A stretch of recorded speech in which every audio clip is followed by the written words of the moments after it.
pour le groupe La France Insoumise.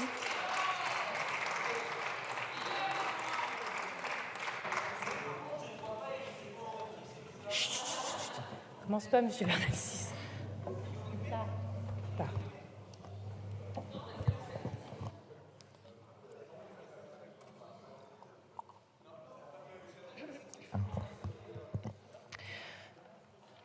Madame la Présidente, Mesdames et Messieurs les ministres, chers collègues, Madame la Première ministre, dégagez. Dégagez. Du balai. Dehors, ça suffit. Voilà ce que nous vous disons avec notre motion de censure. Voilà ce que vous disent avec nous des millions de Français qui chantent Macron démission. Partez, Madame la Première ministre, car vous abîmez la France et sa République. Vous en avez encore fait la démonstration il y a 2 jours avec votre 16e 49.3.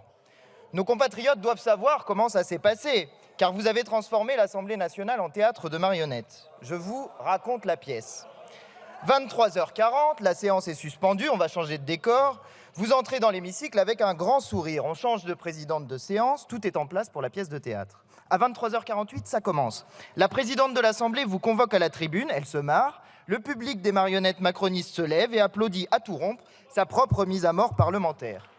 Puis vous parlez, triomphal, sûr de votre force. Vous connaissez votre texte par cœur puisque vous l'avez déjà fait 15 fois.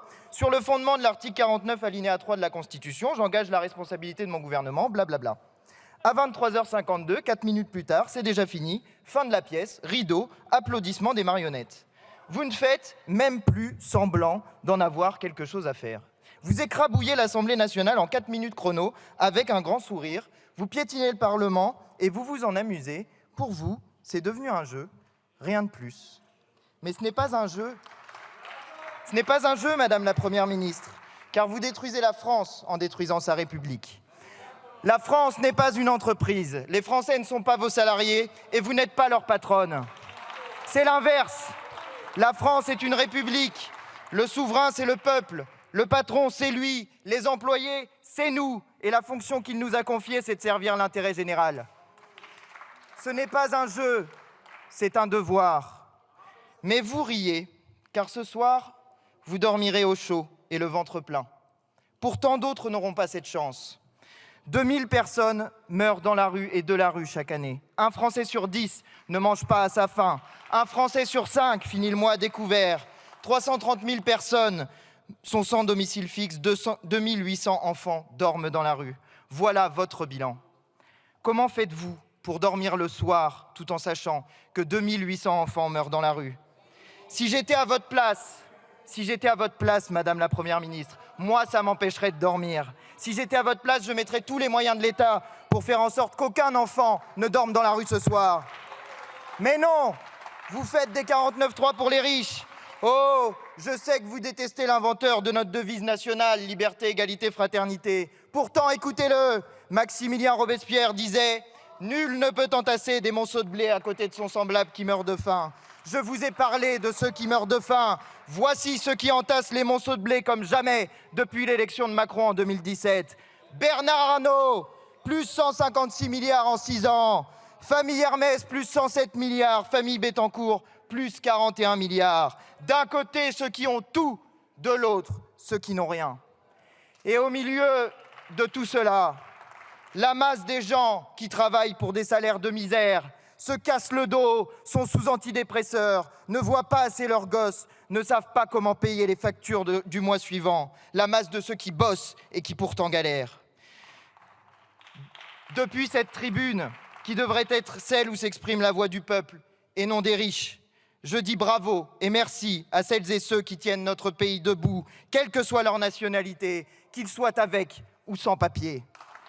Ouvriers du bâtiment et de l'industrie, agriculteurs, employés de bureau, agents d'entretien, enseignants, chauffeurs routiers, aides-soignantes, aides à domicile, serveurs, cuisiniers, secrétaires, caissières, vendeurs, manutentionnaires, coiffeurs, livreurs, étudiants. Bravo et merci à ceux qui tiennent debout un pays que vous voulez mettre à genoux, Madame la Première ministre. Mais vous n'y arriverez pas, car ici, c'est la France. Notre peuple est rebelle et insoumis. Il ne courbe jamais les chines et ne baisse jamais les yeux. Madame la Première ministre, je vous ai dit tout à l'heure que vous détruisiez la France en détruisant la République. Laissez-moi vous en dire plus. Qu'est-ce que la République ? C'est le gouvernement du peuple, par le peuple et pour le peuple. Quelle est sa devise? Liberté, égalité, fraternité. Oh, j'invente rien. J'ai seulement lu l'article 2 de la Constitution.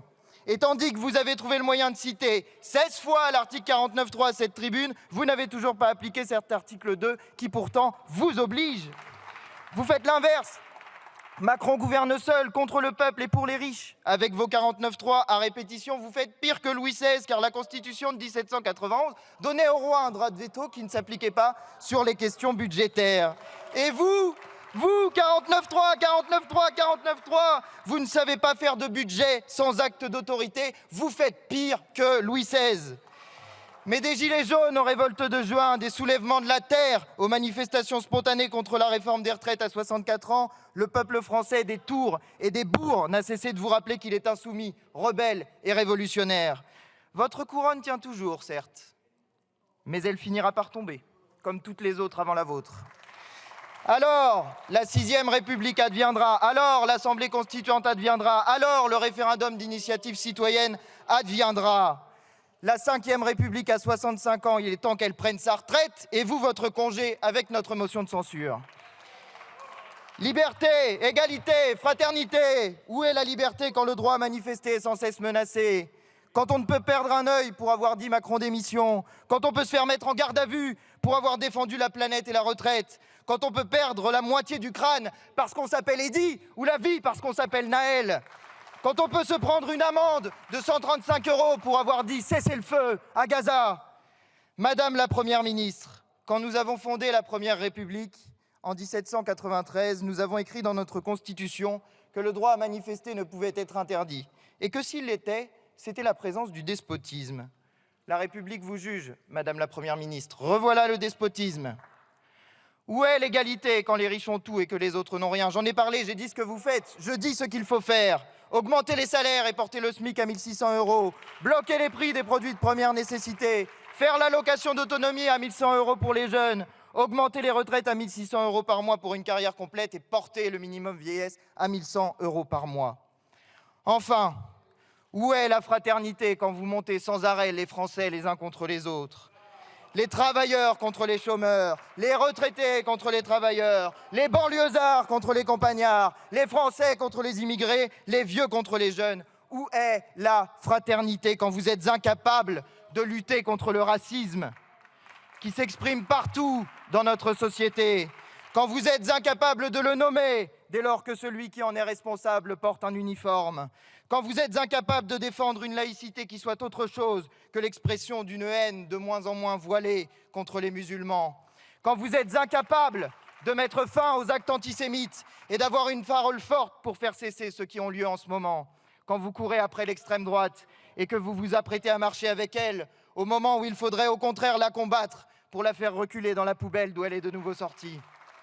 Je vous dis tout ceci, Madame la Première ministre, un jour pas comme les autres. Car nous sommes la nuit du 9 au 10 novembre 2023. Car il y a 85 ans, c'était la nuit de cristal dans l'Allemagne nazie.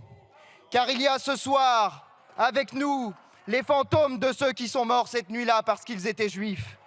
Car pèsent sur nous les 6 millions de regards éteints par Hitler, mais dont l'intense lumière transperce encore et à jamais la nuit et le brouillard pour arriver jusqu'à nous. Je vous le dis, Madame la Première ministre, les yeux dans les yeux. Je le dis à tous les républicains qui sont ici, les yeux dans les yeux. Ne vous trompez pas d'ennemis. N'oubliez pas le passé. N'inventez pas le racisme et l'antisémitisme là où ils n'existent pas et où ils n'ont jamais existé. Combattez-le plutôt là où il a existé, où il existe encore et où il existera toujours. Pour notre part, nous savons ce que nous faisons et nous savons où nous allons.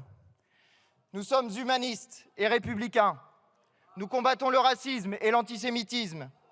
Nous défendons la paix civile et la justice sociale. Nous chantons la Marseillaise dans l'hémicycle quand vous faites un 49.3 contre les retraites. Nous portons fièrement le drapeau tricolore de la République, né d'une révolution en 1789. Nous disons liberté, égalité, fraternité, et nous en avons fait un programme de gouvernement avec l'avenir en commun. Bref, nous sommes...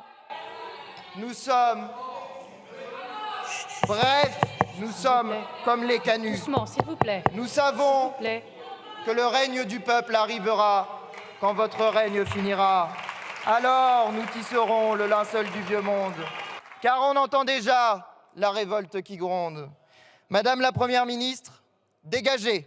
On sait quoi faire pour vous remplacer.